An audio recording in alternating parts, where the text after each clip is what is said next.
There are things that go bump in the night. Unexplained mysteries in the world. You are told there's no such things as monsters, but we know the truth. Ghosts, monsters, demons, all the unnatural exist. Be afraid and sit back. Welcome to Pop City Culture, Ghost to Ghost.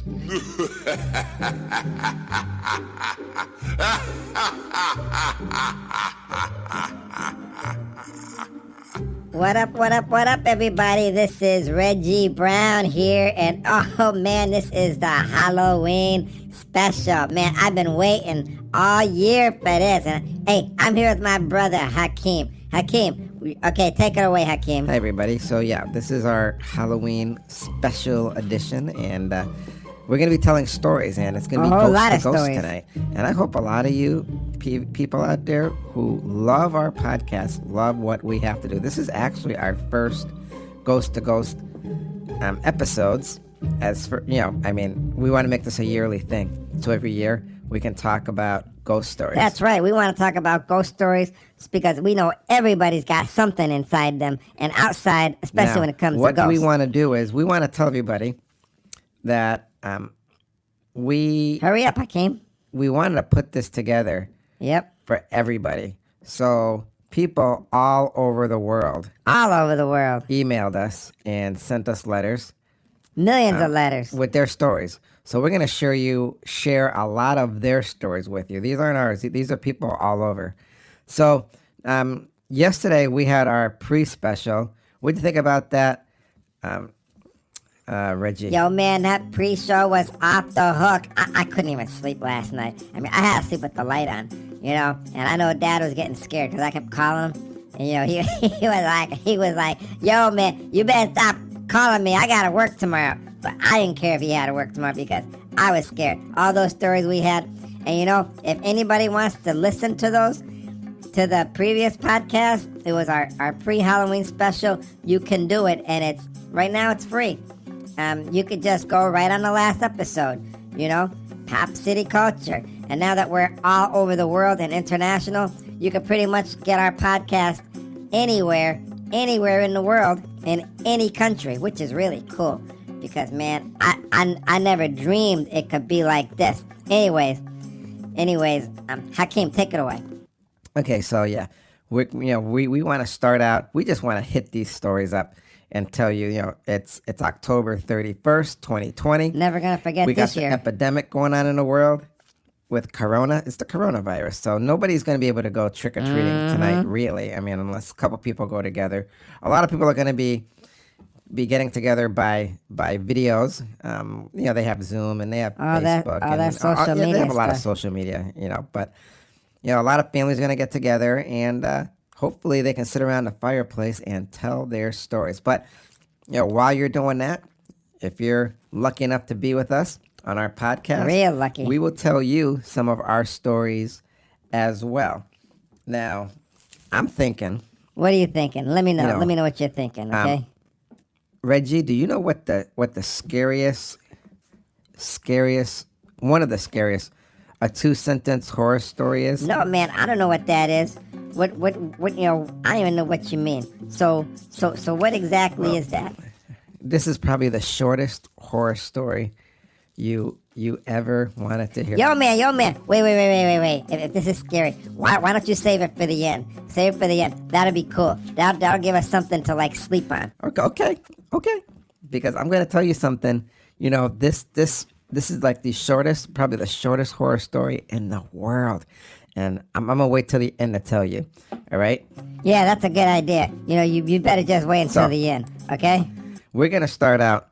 This is we're going to be reading a lot of stories, but the first couple, I want to actually tell you stories that we heard. And one is about, this happened way, well, not way back, but I think it was last year when this epidemic first hit. This guy, I heard this from somebody else. Guy, he lost his job. His marriage fell apart, so he got divorced. And this guy, he was at the end of his rope. And he just got in his car last year. Got in his car and he just drove and drove and drove until he couldn't drive anymore. And he came to this small town, and there was a bridge there, and he had planned on driving his car off the bridge and killing himself, committing suicide. But he got out of the car, and it was a beautiful setting. There was a house nearby and a park bench. So he got out, sat on a bench, and he was just gonna write a letter and leave it, saying why he was gonna kill himself, why he was gonna commit suicide. And then this gentleman sat next to him, and I guess the gentleman talked to the guy, and they were talking for hours. The guy who was going to kill himself told him how bad his life was, and it wasn't what he expected it to be, and he had big hopes and dreams, especially in the marriage, especially in his jobs. He had kids, they were all grown up, and they had drifted apart. Then the old man said, listen, life is going to be full of pain and scrapes and bruises, and it's going to have its ups and downs. And the old man gave him advice, and he just talked to him and he listened, but he mostly talked to the young man who was going to take his life. And like I said, they talked for hours, to the point where the guy who was going to commit suicide decided not to go through with it, which is a good thing. So he ended up going back home, and within the last eight months, his life turned around. He had lost his house before, but he got a new house. He had met somebody, a new love. Children were coming back together, and brand new job was doing good. So he wanted to go back and find that guy, but he never got the guy's name. But he remembered where the town was, and it was a small town. So he went to the town and hoping he'd find the guy, but he didn't see him. But he figured if he went to the local barber, the barber knows everybody in town. So he figured he'd go in there and describe the guy. So he went in and told the barber, introduced himself, said who he was, and told him about the incident, and said, he was looking for this guy, and he looked like this. The barber said, stop right there. Okay, I know exactly who you're talking about. And it got real quiet in the barber shop. Nobody said anything. I guess it was packed. So the barber gave the guy the address and told him it's down the road, and go there. And the guy's daughter is there. So the guy got in his car and he was happy. Finally, he was going to be able to thank this guy who had saved his life from almost near sudden death, a mistake he could not come back from. So he got to the house and he knocked on the door and he introduced himself. And, he said, hey, listen, I just want to tell you something. Almost a year ago, I was in this town and I was going to kill myself when this gentleman came up and talked me out of it. He was a very good guy. And I didn't catch his name, and I'm wondering if he's here. The girl said, stop right there. Don't say another word. She said, you were sitting on the bench down the hill? She goes, yeah. He says, you're the 12th person to come to my house this year and tell me a story like that. That was my father. And my father passed away 12 years ago. Oh, man, the goosebumps are up and down my arm, man. Oh, Hakeem, oh, my God, Hakeem. Man, that was scary, Hakeem. Oh, man. Oh, I don't know. So you're telling me that guy, he was dead, he was a ghost, and he came and saved his life. Man, I'm telling you, I believe in ghosts, man, because ghosts exist, man. They're unlike some other kind of spiritual plane, you know what I'm saying? Yes, I know what you're saying. And, that's what our show's going to be about tonight. Ghosts and monsters, like I'm saying.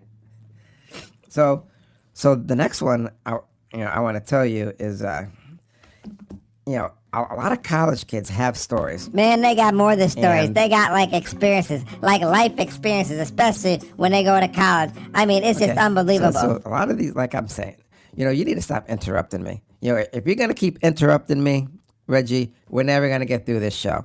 It's going to be impossible because we have so many stories, and it looks like, we were going to do like a 30-minute thing, but the way you're going, it's going to be longer than 30 minutes. Man, you keep running your mouth, it's going to be longer. Just Okay, get to it, man. so- Get to it, Jesus. The next one is there were these, college kids, and, they were doing an initiation to go into a fraternity. I know this story's going to be off the hook, man. I like stories about college fraternities Yeah, and now stuff, when you go into a fraternity, you got to do all these crazy things. So one of them was, on Halloween night, there was this house, I guess, down the street from this university, and they were supposed to, they all got there and arrived there, about 5 of them. They were supposed to all take a candle and go into this abandoned house, and go to the first floor window, light the candle, and flash it once, twice, 3 times, and then go to the second floor, light the candle, and in front of the second floor window, wave it once, twice, 3 times, and then go to the third floor and do the same thing with the candle. Flash it once, twice, 3 times. Oh, man, this story's getting scary, man. I don't even know how it's going to end, but you're going to let me know, right? Okay. Now, when they do that, Yeah, go on. when they were done, they were supposed to come back out. Okay, now that initiation part of the test is done, I guess. And they've been doing this, I guess, every Halloween for years and years. Now, there's a story behind this house. Supposedly somebody got murdered in it, and Oh, man, you kidding me? but and they never caught the person who did it. But No, I don't know. They should have caught the person, man. It's it scary. was more like a whole family or something. But I didn't want to say that. But yeah. Well, maybe you should Yeah, have. it was pretty bad. So, they had the first, actually they had 3 initiates there, and the other guys were just making sure they were going to do it. So the first initiate went in, went into the front door and lit the candle in front of the window and waved it once, twice, 3 times. Then, they waited for him to go to the second floor window. And yep, sure enough, he lit it. Yeah, everybody could see him light it. Then he waved it once, twice, 3 times. Then he went to the third floor. Did the same thing. Lit the candle, and you could see the candlelight from outside. And he waved it once, twice, 3 times. And then they waited for him to come back out. But I guess, they waited long enough, and they didn't come out. So everybody else, said, okay, listen, the second guy's got to go in, so just send him in. So they sent the second initiate in. He did the same thing. He stood in front of the window, lit the candle, waved it once, twice, 3 times. Then went on to the second floor. They could see from the outside. He lit the candle, waved it once, twice, 3 times. Then they waited, and they're waiting out there in the cold because it's October 31st and it's Halloween, and you could hear the wind whistling, you could hear the trees rustle, and there weren't any cars around, so it was really quiet. But you could hear a howling in the background. So the guy never came back out. They said, "Come on, what's going on here? What are they doing? Just hanging out in there?" Okay. They sent the third guy in, and they said, listen, when you go in there, you make sure everybody else comes back out. They got to come back out here. We're not, we don't want to be here all night. So the third guy, he was a little bit apprehensive. He was sort of scared. He didn't want to go in, but he did it because, he wanted to be part of that fraternity. He wanted to do what everybody else did for the last years and years, because this was a very prestigious fraternity. So the last initiate went in. He went into the front, went in front of the window, lit his candle, waved it once, twice, 3 times. And then they waited and they could see him go to the second floor.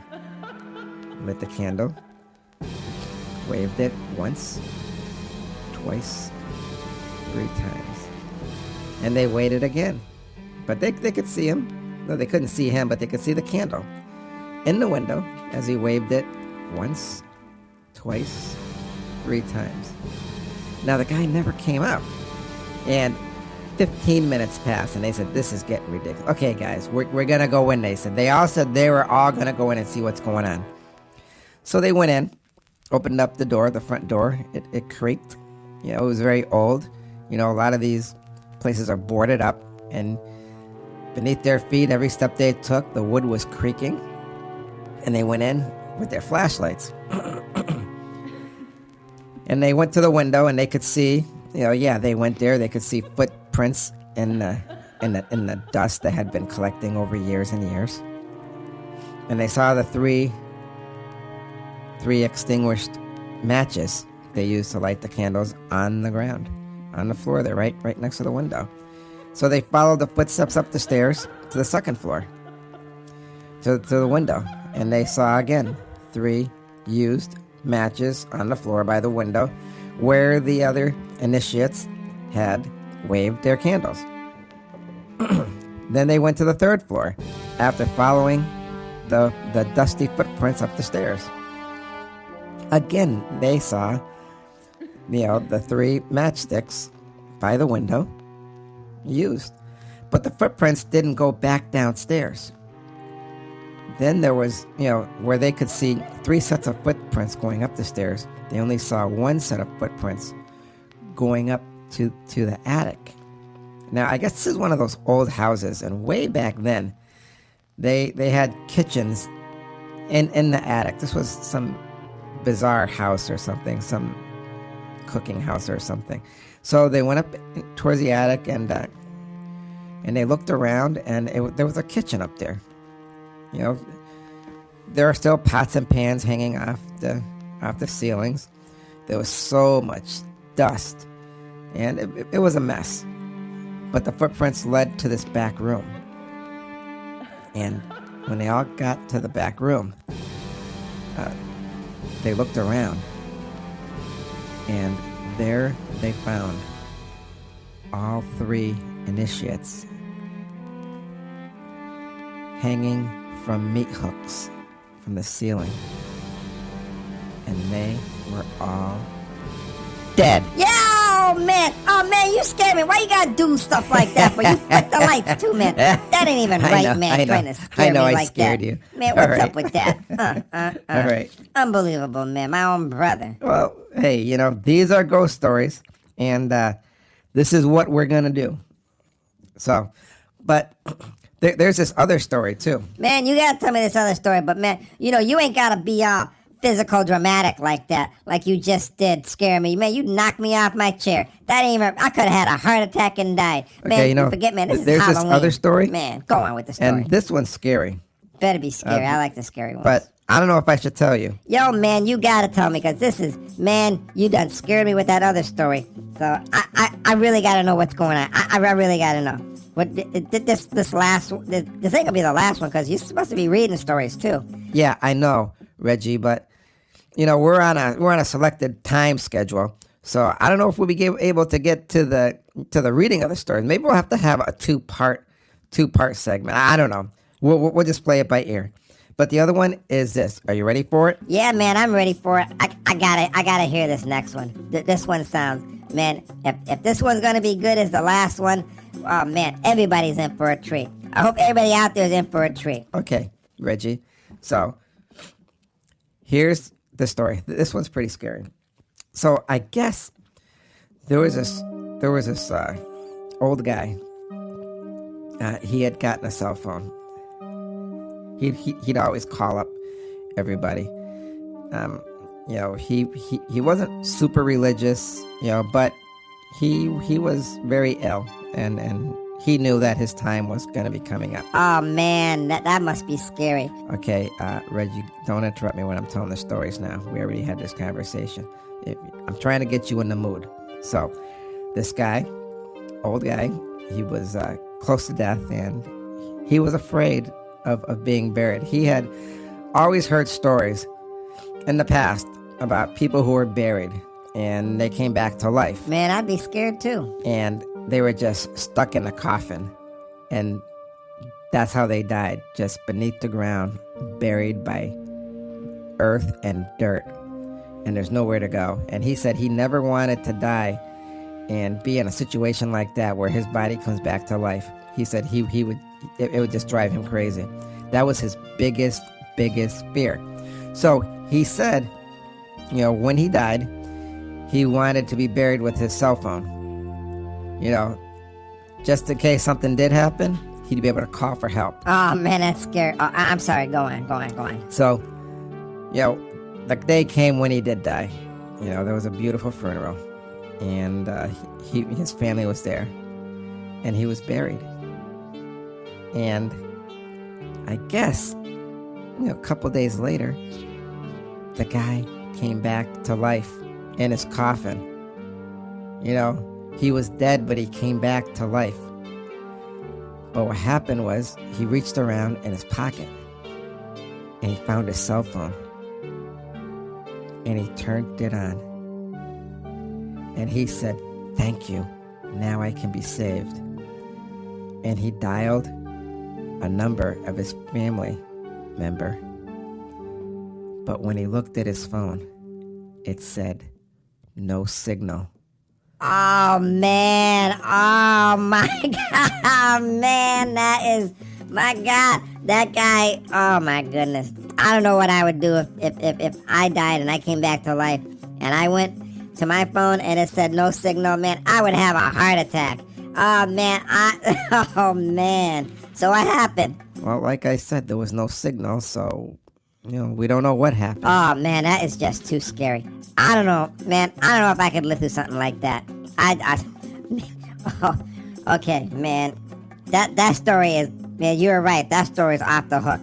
That story was something else. Well, if you think that's something else, there was this other story that I heard about this other old guy. He had lived in New York, in Manhattan, in an apartment. Now, what happened to him was he ended up, he was a pretty heavy guy, heavy smoker, heavy drinker, heavy eater. But he lived life to the fullest. He died happy, because he did everything he could, but he always sat in this favorite chair that he loved. He loved this chair. And he lived alone. And the landlord, I guess when he didn't pay his rent, opened up his door to his apartment, found him, and he was dead. But they said he obviously died from living a good life. So when they cleaned out his apartment, they put all his furniture on the street, on the curbside. And in New York, that's what people do. And people can go through this stuff, and if they want something, they can find it because they have to clear out the apartment. So when they did, they did that, and I guess somebody was driving by and they saw the chair that the guy died in, but they didn't know he died in it. And they picked it up. It was a good-looking chair. It was almost new, and they brought it home. So when they brought it back to their apartment, the kid, he was a young kid on Wall Street, doing pretty good for himself. He sat in a chair and found the chair to be comfortable. It was probably the best reclining chair that he had ever had. Soft, elegant. It was really, really nice. So, he went to work, and when he came back, he had noticed, when he had gotten a chair, he put the chair in the corner next to his TV because he was always watching TV when he was home. But the chair was blocking the door, as if somebody moved it towards the door. And he didn't understand how the chair got there. He said that's impossible. Was somebody in his apartment? Did they get broken? So he's checking his apartment, making sure nobody stole anything. When he found out nobody stole anything, it sort of put his mind at ease, but he couldn't explain why the chair was blocking the door. So that night, when he went to bed, before he went to bed, he put the chair back. But when he went to bed, he had heard something in his living room, and he went out there, and it looked like somebody had pushed the chair by his front door again. So he moved it back, and he was just couldn't believe it. So he went back to bed, and he heard something in the living room again, some pounding. And then he heard his front door open. He was a little scared, so he had a bat by his bed, and he grabbed it and ran out into the living room.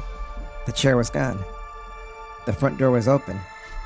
He closed his front door. He looked around his small apartment to make sure nobody else was there.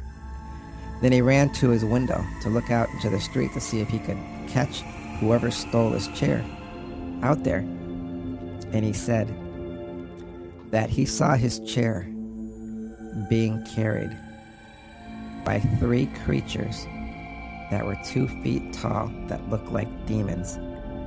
And they were dragging and carrying the chair right around the corner. He had just caught the last glimpse of them. He said he'll never forget that for as long as he lives, and he said he'll never get anything off the street again, curbside, because you never know what's gonna come with it. Oh man, that was oh my goodness. Demons, man. I'm telling you, man, there's demons out there. There's like devils and demons and all those monsters, man.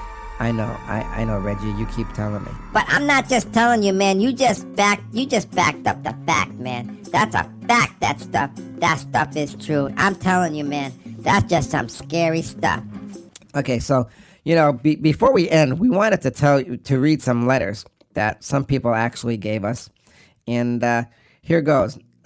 This is from Susan.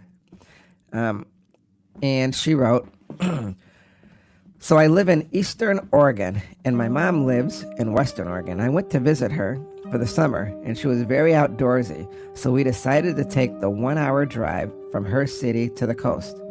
We ended up at this free campsite at the top of this hill, huge foothills of the coastal mountains, about a 25-minute drive from the top, where the campsite is, to the bottom, where the main road was, and we were the only campers there. We relaxed for the rest of the day, made food, etc. A truck full of men drive up the hill and talk with my mom. I don't know what about. Wasn't suspicious at the time. And they left us. Fast forward to the middle of the night. I wake up to my mom sitting straight up in the tent. I wake easily, so I heard her gasp, and it woke me. As soon as she saw I was awake, she put her hand over my mouth because I was starting to ask her what's wrong. It was dead silent, and all of a sudden you hear footsteps right beside the tent. The little flap that covers the zipper was even moving. Thankfully, my mom has quick wits and said very loudly, "Kenny, grab the gun." Kenny's my dad, although that doesn't matter. And mind you, he was not there. Just us girls, like I previously said. They left.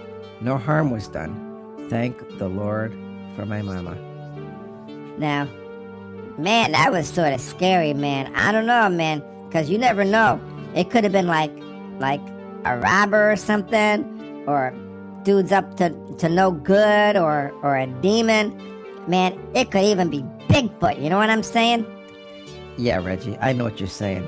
I think Bigfoot goes around playing with people's tents. Yo, man, there you go, patronizing me again. Man, get on to the next story. You got another one? Yeah, okay, so this is another one, Bob. So he sent this in. In high school, my friends and I were messing around with the Ouija board one night. We had done it before and nothing remarkable had ever happened. We usually did it to try to scare each other or our girlfriends. We all thought it was a joke. That night was no one else home except for the 7 of us, and we were all together around the board. One of the girls there wanted to try it. They wanted to try the Ouija board. She had never done it before. This time was different. The board misspelled some of the words the same way every time. It gave answers that seemed really historically accurate for our town, things we neither knew or cared about. Long story short, the spirit claimed It was a 10-year-old boy who had died on the property in the 1800s and was buried there, too, in an unmarked grave. We were all a little freaked out because the board had never been so detailed and consistent. However, we were still skeptical, and we were all assuming one of us was trying to scare the rest. Finally, my friend asked if the spirit could do something to prove he was there with us. It went to the yes, and then it spelled out K-N-O-C-K. Then the patchlet stopped moving. We just all stared as it silently, and then there was a rap on the window right next to us. The lights were on outside, and there was absolutely no one out there. We never touched that Ouija board again.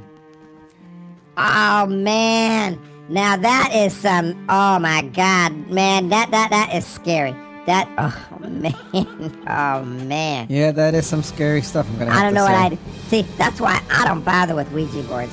Yeah, I don't bother with them either, Reggie, because, Ouija boards, they say it opens up a portal to hell, basically. So, do you want to hear one more? Think we probably got time for one more. Yeah, man, I want to hear one more. Give me one more. Yeah, do it. Okay. Let me read this one to you. I was sitting in my room at like 11:30 p.m. Heard lots of stuff downstairs, assuming it was my mom. Heard her walk up the stairs to my room. Stopped. I called out to her. She didn't say anything and walked downstairs. I went down after a half an hour later to find a piece of paper with the words, "You're lucky, I'm scared too," on it. And a whole bunch of other stuff was missing. I called Mom. She still hadn't arrived home from a dinner she was at with her friends. I called the cops and locked myself in the bathroom, but I think they left when they realized I was still home. Probably the most scared I've ever been when I was hiding in the bathroom. Oh my goodness, man, those were like robbers or something. They were up to like no good, man. Oh man, that's scary. That's some scary stuff, man. I ain't even kidding you, man. Oh no, I know that was scary. So that brings us to the end, and we want to thank you for joining us with our Halloween special. Yo, you said you were gonna tell me about the shortest horror story there. The like 2-sentence horror story. You gonna do it? Oh, yeah. Okay, so listen close. This was written in. Somebody wrote this to us, and there wasn't no return address. And it was just addressed to us, Pop City Culture podcast. And we got it. So I opened it up, and this is what I found written on the letter. I finally found my wife the kidney she needed. Oh, man. That is scary, man. I don't know what I would do. Oh, my God. You know what, Hakeem? That was scary. So, yo, Hakeem, how about your words of wisdom? You got any? Well, this is our Ghost to Ghost Halloween podcast, so I guess the only words of wisdom I have is hang on to your kidneys. Oh, man, you so right. Anyways, we want to thank you guys for joining us here on Pop City Culture Halloween special, and we hope everybody had a good scare and a good time tonight, because we all know that a lot of people can't get out, and a lot of us kids can't go out trick-or-treating. So we hope you enjoyed our show, and we're glad you spent time with us. And hey, don't forget to check out our pre-show we did yesterday. We had some good stories on there too. Yes, that's right. We did, Reggie. And, like always, you can always come and listen to what we have to say every week. We usually download new shows every Sunday night. And sometimes you can get them in the mornings if they post early. if they're uploaded early that way. Anyways, thank you guys for joining us on our Halloween special, and we hope to see you again. Until then, be kind and affectionate to one another. Remember who you are. Peace. Found my wife's kidney. Man, that is gangster.